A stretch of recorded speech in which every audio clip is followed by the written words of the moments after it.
જય શ્રી કૃષ્ણ. કેમ છો? આજે આપણે દવા વગરનું જીવન એના વિશે વાત કરવી છે.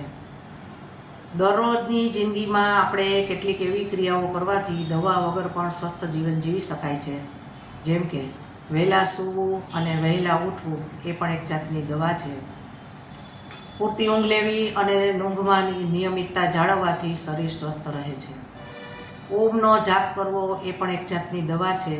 ઓમનો જાપ કરવાથી તણાવ ઓછો થાય છે અને મગજ શાંત રહે છે. યોગ, પ્રાણાયામ અને કસરત કરવી એ પણ એક જાતની દવા છે.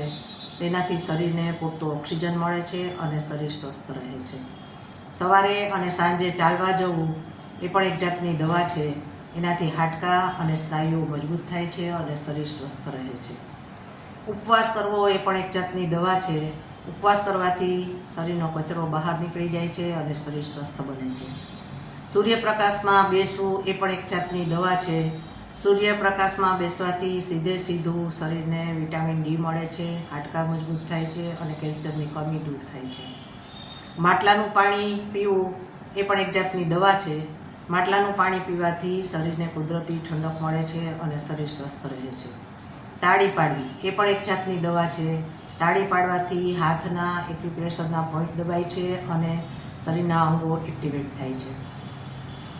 ખોરાક ખૂબ ચાવી અને ખાવો એ પણ એક જાતની દવા છે.